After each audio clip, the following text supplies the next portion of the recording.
ஓம் சரவண பவ. பாலும் தெளிதேனும் பாகும் பருப்பும் இவை நாளும் கலந்துனக்கு நான் தருவேன். கோலம் செய் துங்க கரிமுகத்து தூமணியே, நீ எனக்கு சங்கத்தமிழ் மூன்றும் தா. நெக்ஸ்ட் ஜென் நேயர்கள் அனைவருக்கும் ஆதித்ய சொர்ணலக்ஷ்மி ஆத்ம வணக்கங்கள். இந்த பதிவு கார்த்திகை மாதத்துக்குரிய பலன்களை காணவிருக்கிறோம். பார்த்தீங்கன்னா கோள்களின் நிலை, நம்மளுக்கு சூரியன் விருச்சகத்தில் பயணிப்பதான் கார்த்திகை மாதம்னு சொல்கிறோம். இந்த கார்த்திகை மாதம் ரொம்ப ரொம்ப மாதம்.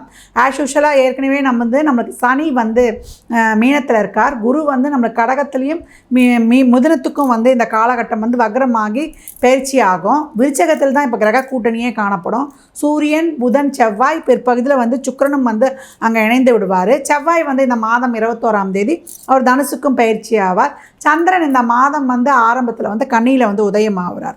இந்த கோள்களின் கோச்சார நிறையால் கார்த்திகை மாதம் இந்த 12 ராசிக்கும் எப்பேற்பட்ட பலன்கள் நடக்கவிருக்குது என்பதை தனித்தனி பதிவுகளாக துல்லியமான பலன்களாக நம்ம காணவிருக்கிறோம். இந்த கார்த்திகை மாதம் ரொம்ப விசேஷமான மாதம். ஏன்னா இறை வழிபாட்டிற்கு உகந்த மாதம். அனைத்து விதமான சுப நிகழ்வுகளும் அருமையாக செய்யலாம் அப்படின்னு சொல்லலாம். கார்த்திகை மாதம் ஆரம்பத்திலேயே ஐயப்பனுக்கு மாலை போடுவோம். அது மிகப்பெரிய ஒரு சனிக்கான ஒரு பரிகாரம் சொல்லலாம். 7 சனி, அஷ்டம சனி, கண்டக சனி, இல்லை சனி தசாவே நடக்குது, சனி தோஷமாக இருக்குதுனாலே ஐயப்பனுக்கு மாலை போட்டு இந்த சாமியே சரணமையப்பா சொல்கிறோம் இல்லையா, அது ஒரு தவ வாழ்க்கை. அதுக்கு ஒரு மிக சிறப்பான பரிகாரம் சொல்லிடலாம். இந்த கார்த்திகை மாதத்தில் வரக்கூடிய பரணி தீபம், பரணி நட்சத்திரத்தன்றைக்கு தான் பரணி தீபம் ஏற்றுவோம். அந்த பரணி தீபம் ரொம்ப விசேஷமானது. அதற்கு யம தீபம்னு பேர் இருக்குது. அதுக்கு எப்போ வருதுன்னு பார்த்தீங்கன்னா உங்களுக்கு டிசம்பர் 3, 12, 25 புதன்கிழமை அன்று நம்மளுக்கு அந்த பரணி தீபத்தை நம்ம வழிபட போகிறோம். இன்னும் இந்த பரணி தீபத்திற்கு ஒரு சிறப்புன்னு கேட்டிங்கன்னா, இந்த வாழும் காலத்திலும் நம்ம வாழ்க்கைக்கு அப்புறம் மேலுலக வாழ்க்கை இருக்கு இல்லையா, அந்த வாழ்க்கை சிறப்பாக அமையும். நம்ம நரகத்துக்கெலாம் போக வேணாம், டைரெக்டாக நமக்கு சொர்க்கலோகம் தான். ஏன்னா போகிற வழி ரொம்ப இருட்டாக இருக்குமா. அதுக்கு யம தர்மராஜாவே சொல்லியிருக்கிறாரு, நீங்கள் பூலோகத்தில் பாவம் செஞ்சு கஷ்டப்படுறீங்க, மேலோகத்துலேயும் நீங்கள் கஷ்டப்படாமல் இருக்க இந்த பரணி தீபத்தன்று ஒரு 5 தீபங்களை ஏற்றி சிவபெருமானை வழிபட்டிங்கன்னா உங்களுக்கு சொர்க்கத்தில் ஒரு நிம்மதியான வாழ்க்கையையும் ஒரு புண்ணிய பலாபலன்களையும் பெற்றுக்கொள்ளலாம்னு.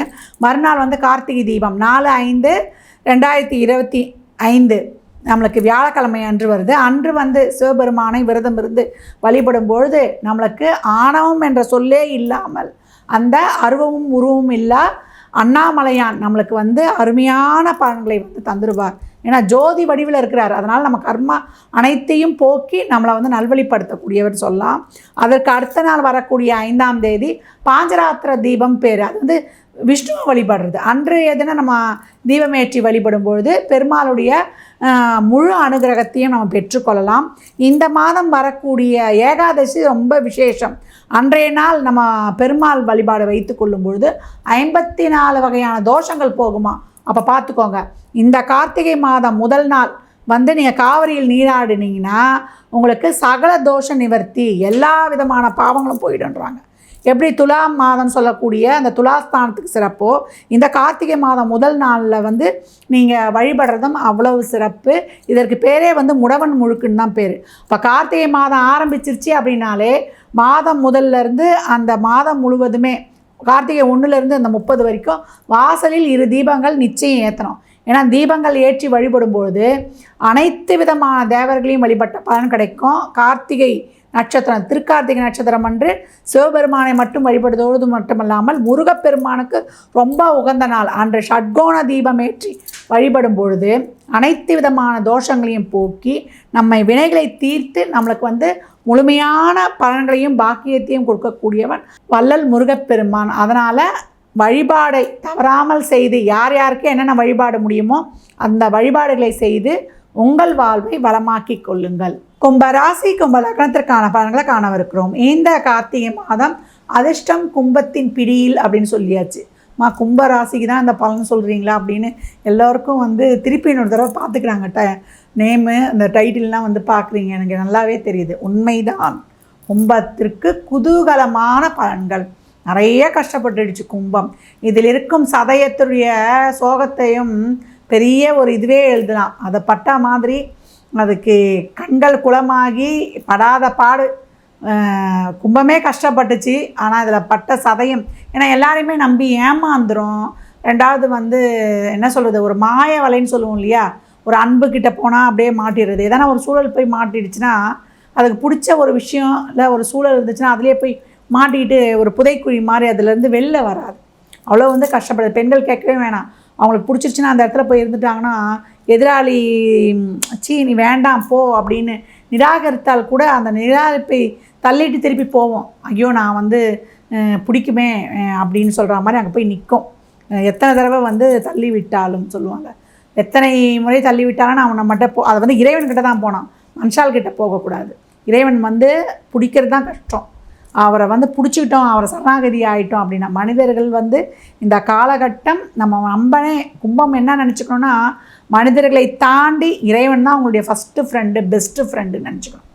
புரியுதுங்களா? அவர் நீங்கள் ஒன்று தான் சாய்ஸ் வச்சுருப்பீங்க, அவர் நிறைய சாய்ஸ் உங்களுக்காக வச்சுருக்கிறார். அப்போ கும்பம் இந்த மாதம் பார்த்திங்கன்னா 10ஆம் இடத்தில் உங்களுக்கு செவ்வாய், உங்களுக்கு சூரியன், அதே போல் புதன், உங்களுக்கு வந்து அடுத்த சுக்கிரனும் வந்துடுவார். சுக்கிரன் உங்களை பொறுத்த வரைக்கும் பாக்கிய அதிபதி, 9க்குரியவர். அப்போ ஆட்சி மூலத்திற்கான பலம் பெற்று வந்துடுவார்.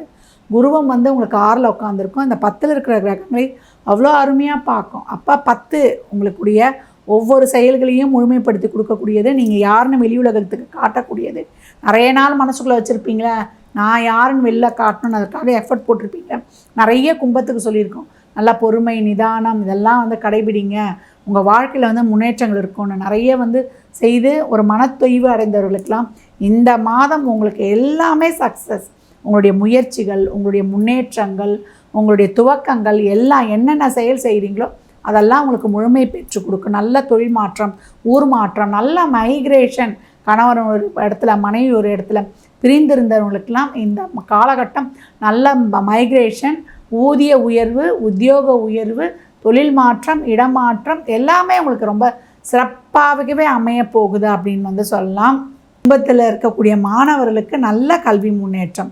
இது வரைக்கும் படிக்காமல் இருந்தவங்க கூட இப்போ நல்லா படித்து உங்களுடைய மேற்கல்விக்கு எந்த இது நம்ம எடுக்கிறதுக்கு இப்போயே நீங்கள் வந்து ஒரு பேஸ் போட்டுடுவீங்க. நல்லா அந்த ஒரு என்ட்ரன்ஸ் எக்ஸாமுக்குலாம் நல்லா வந்து நீங்கள் உங்களை வந்து தயார்படுத்தி கொள்வது, நல்ல காம்படிட்டிவ் எக்ஸாம்லேருந்து உங்களுக்கான ஒரு போட்டித் தேர்வுலேருந்து ரொம்ப அருமையாக வந்து உங்களுடைய முயற்சிகள் எல்லாமே பலிதமாகும். உங்களால் உங்களுடைய பெற்றோருக்கும் கல்வி நிலையத்திற்குமே பேர் எடுத்து கொடுக்கக்கூடிய அளவுக்கு உங்களுடைய பர்ஃபார்மன்ஸ் இருக்கும். அவ்வளோ சிறப்பாக இருக்குன்னு சொல்லலாம். கணவன் மனைவிக்கிடையே நிறைய கருத்து வேறுபாடு, என் வீட்டில் என் வார்த்தைக்கு மதிப்பு இல்லை அப்படின்னு கஷ்டப்பட்டவங்களுக்கு கூட இப்போ குடும்பத்தில் நல்ல ஒற்றுமை, மன நிம்மதி, மன மகிழ்வு இதெல்லாம். ஏன்னா சனி இருந்து நிறைய ஒரு மன கஷ்டம், மன அழுத்தம்லாம் இருந்து பாடுபட்டோம் இல்லையா, அதெல்லாம் அந்த குரு பார்த்து அந்த இதெல்லாம் தீர்த்து வைத்து இந்த காலகட்டம் நீங்கள் செய்யக்கூடிய செயல் அனைத்துமே வெற்றி அடையும் அப்படின்னு வந்து சொல்லலாம். தொழிலுக்கு முயற்சி பண்ணுறீங்களா, சக்ஸஸ். திருமணத்திற்கா, குழந்தை பாக்கியத்திற்கா, அதற்கான ஒரு வைத்தியம் எடுக்கிறீங்களா, இல்லை வழக்கு வியாஜியங்கள் இருக்கா, தொழில் செய்கிற இடத்துல எனக்கு ஆப்பு வச்சானுங்கம்மா, என்னை போட்டு கொடுத்தானுங்க, எனக்கு அங்கேருந்து வேலை செய்யவே முடியலன்னு எவ்வளவோ கண்ணீரும் கம்பளையுமா, கடன் பிரச்சனை கழுத்தை நெரிக்குது, உடல் ஆரோக்கிய குறைபாடு சொல்ல முடியாது, நான் வந்து ஒவ்வொரு நைட்டும் நான் எப்படி தூங்கினேன் தெரியலையே அப்படின்னு. இப்போ ஒரு புடி சாதம் நீங்கள் நிம்மதியாக சாப்பிட்டு நிம்மதியாக தூங்கி இறைவனுக்கு நன்றி சொல்லக்கூடிய அற்புதமான மாதம் அப்படின்னு சொல்லலாம். இப்போ கோளறு பதிகம் தினமும் படித்து வேல்மாறலை தினமும் பாராயணம் செய்து திருச்செந்தூர் முருகன் தான் உங்களை காக்கக்கூடிய தெய்வம். வருடம் ஒரு முறை திருச்செந்தூர் முருகனை வழிபட்டு உங்களால் இயன்றது உங்களுக்கு வெள்ளம் எவ்வளோக்கு எவ்வளோ வந்து நீங்கள் அங்கே உங்கள் எடைக்கடை தானம் கொடுக்கும் பொழுது உங்கள் வாழ்க்கையில் மிக பெரிய மாற்றங்களை காணலாம். செயல்பட்டு அழிந்தது செந்தூர் வயல், தேன்பொழில் கடம்பின் மால்பட்டு அழிந்தது பூங்கொடியார் மனம், மாமயிலோன் வேல்பட்டு அழிந்தது வேலையும் சூரரையும் வெற்பும், அவன் கால்பட்டு அழிந்தது இங்கு தலைமேல் அயன் கையெழுத்தே. உங்கள் தலையெழுத்தை மாற்றக்கூடியவனே அவன் தான். அதனால் 7.5 சனி வந்துருச்சு, நம்மளுக்கு பாத சனி வந்துருச்சு, நம்ம இனிமேல் வந்துடுவோமான்னு அப்படின்னு இருந்தீங்க இல்லையா முடங்கி. ஏன்னா ராசியில் ராகு, நம்மளுக்கு 7ல் கேது, உங்களை அப்படி ஒரு சிந்தனையில் மாட்டி இந்த சொன்னிட்டேன் ராகுவோட நட்சத்திரம் இதுவே ராகு புத்தியே போனால் இறைவனை தவிர வேறு யாருமே உங்களை வந்து காப்பாற்றக்கூடியவர் இலர். அவனை மட்டுமே கைப்பிடித்து அருமையாக கடக்கும் பொழுது இந்த மாதம் சொல்லிட்டேன் இல்லையா, அதிர்ஷ்டம் உங்கள் வீட்டில் வந்து தட்டுது, உங்களுக்கு உதவி செய்ய காத்திருக்குது, உங்களுக்கு கண்டிப்பாக நல்லது நடக்க போகுது. கமெண்ட்டில் நீங்கள் போட போகிறீங்க. உங்களுடைய தசா புத்திகளும் உங்களுடைய கிரக அமைப்புகளும் அருமையாக இருக்கும் பொழுது கும்ப ராசி லக்னத்திற்கு நல்வாழ்த்துக்களை தெரிவித்துக் கொள்கிறேன்.